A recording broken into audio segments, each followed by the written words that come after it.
एक समय की बात है जब स्वर्गलोक में कर्मा देवता जी निवास करते थे।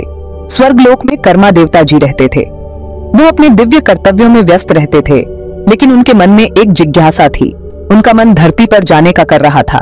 वह देखना चाहते थे कि धरती पर जीवन कैसे चलता है और लोग कैसे अपने दिन बिताते हैं। वह धरती पर जीवन कैसे चलता है ये देखना चाहते थे। उन्हें यह जानने की इच्छा थी कि लोग अपने कर्मों को कैसे निभाते हैं और उनकी दिनचर्या कैसी होती है। देवता ने अपना रूप बदला और धरती पर आ गए। उन्होंने एक साधारण मनुष्य का रूप धारण किया ताकि वह बिना किसी पहचान के लोगों के बीच रह सकें। अब वह एक आम इंसान जैसे दिखते थे। उन्होंने साधारण कपड़े पहने और गांव की ओर चल दिए। देवता जी गांव की तरफ चल दिए। गांव की सादगी और शांति ने उन्हें बहुत प्रभावित किया। चारों तरफ हरियाली देखकर उनका मन खुश हो गया। उन्हें यह देखकर बहुत अच्छा लगा कि लोग प्रकृति के साथ कितने घुल मिलकर रहते हैं। खेतों में किसान लोग मेहनत कर रहे थे। वे अपने काम में पूरी तरह से डूबे हुए थे और उनकी मेहनत साफ झलक रही थी। ये देखकर देवता जी मुस्कुराए। उन्हें यह देखकर बहुत खुशी हुई कि लोग अपने काम को कितनी ईमानदारी और लगन से करते हैं। तभी उनकी नजर एक किसान पर पड़ी। वह किसान बहुत मेहनत से काम कर रहा था और उसकी मेहनत साफ दिखाई दे रही थी। किसान का नाम था गोकुल। गोकुल बहुत मेहनती था। वह अपने काम को पूरी निष्ठा और ईमानदारी से करता था। वह सूरज निकलने से पहले ही खेतों में आ जाता था। उसकी दिनचर्या बहुत ही अनुशासित थी और वह अपने काम में पूरी तरह से डूबा रहता था और देर रात तक काम करता रहता था। उसकी मेहनत और लगन देखकर कोई भी प्रभावित हो सकता था। कर्मा देवता जी गोकुल को देखते रहे। उन्होंने देखा कि गोकुल कितनी मेहनत और ईमानदारी से काम करता है। उन्हें गोकुल की लगन और ईमानदारी बहुत पसंद आई। उन्होंने सोचा कि गोकुल जैसे लोग ही धरती पर सच्चे कर्मयोगी हैं, जो अपने कर्मों से धरती को स्वर्ग बनाते हैं। गोकुल एक गरीब किसान था। वह अपने परिवार के साथ एक छोटे से गांव में रहता था। उसके पास बहुत जमीन नहीं थी, बस एक छोटा सा खेत था जिसमें वह अनाज उगाता था। गोकुल दिन रात मेहनत करता था ताकि उसकी फसल अच्छी हो सके, लेकिन किस्मत को कुछ और ही मंजूर था। मौसम ने उसका साथ नहीं दिया। बारिश ही नहीं हो रही थी। चारों तरफ सूखा पड़ा था। खेत सूख गए थे। गोकुल की मेहनत बेकार जा रही थी। फसलें बर्बाद हो रही थीं। गोकुल बहुत परेशान था। उसकी सारी उम्मीदें टूट रही थीं। उसके पास खाने को अनाज नहीं था। परिवार भूखा सोने को मजबूर था। गोकुल के पास कोई और रास्ता नहीं था। अपने बच्चों के खाली पेट को देखकर उसका दिल रोता था। वह अपने बच्चों की भूख मिटाने के लिए कुछ भी करने को तैयार था, लेकिन गोकुल हिम्मत नहीं हारता। वह रोज खेतों में जाता, सूखी जमीन को देखता और भगवान से प्रार्थना करता। उसे उम्मीद थी कि एक दिन उसकी मेहनत रंग लाएगी। गोकुल का संघर्ष जारी था। एक दिन गोकुल खेतों में काम कर रहा था।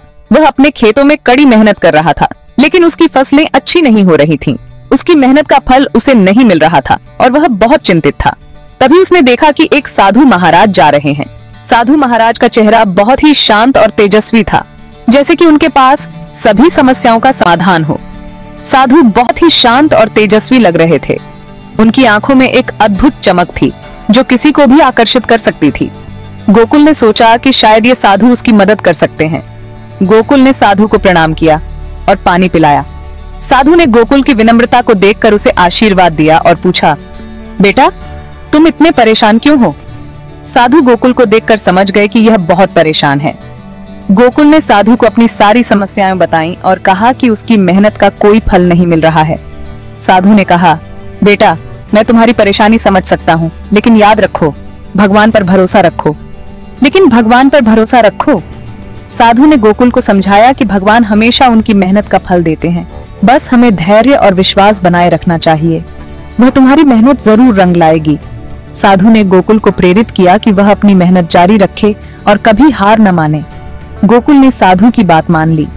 उसने साधु के शब्दों को अपने दिल में बसा लिया और अपने काम में और भी मेहनत करने लगा। उसने अपनी मेहनत जारी रखी। गोकुल ने अपने खेतों में और भी मेहनत की और हर दिन भगवान से प्रार्थना की और भगवान पर से अपना विश्वास नहीं तोड़ा। धीरे धीरे उसकी मेहनत रंग लाने लगी और उसकी फसलें अच्छी होने लगी। गोकुल ने समझ लिया कि सच्चे विश्वास और मेहनत से ही सफलता मिलती है। कर्मा देवता गोकुल की मेहनत और उसके अटूट विश्वास को देख रहे थे। उन्हें गोकुल पर दया आ गई। एक दिन देवता ने सोचा कि अब गोकुल की परीक्षा लेनी चाहिए। देवता ने अपना रूप बदला। अब वह एक बूढ़े किसान जैसे दिखने लगे। देवता गोकुल के पास गए और कहा, बेटा, तुम इतनी मेहनत कर रहे हो, पर तुम्हें क्या मिलेगा? तुम्हारी फसल तो सूख ही गई है। गोकुल ने बूढ़े किसान की बात ध्यान से सुनी। उसने कहा, बाबा, यह सच है कि मेरी फसल सूख गई है, पर मैं मेहनत करना नहीं छोड़ूंगा। क्यों? जब कुछ मिलना ही नहीं है तो मेहनत करने का क्या फायदा? बूढ़े किसान ने पूछा। बाबा, मेहनत करना मेरा धर्म है, फल देना तो भगवान के हाथ में है, गोकुल ने उत्तर दिया। कर्मा देवता गोकुल की बात सुनकर बहुत प्रसन्न हुए। उन्होंने सोचा कि गोकुल सचमुच एक नेक और ईमानदार इंसान है। कर्मा देवता ने अपना असली रूप दिखाया। गोकुल देवता को देखकर हैरान रह गया। वह देवता के चरणों में गिर पड़ा। देवता ने गोकुल को आशीर्वाद दिया।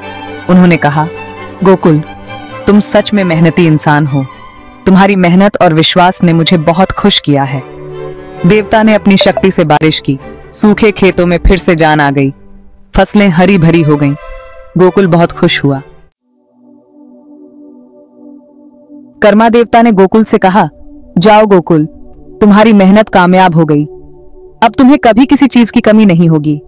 गोकुल ने कहा, प्रभु, आपकी कृपा से मुझे सब कुछ मिल गया। आप मुझे बस एक सीख देकर जाएं।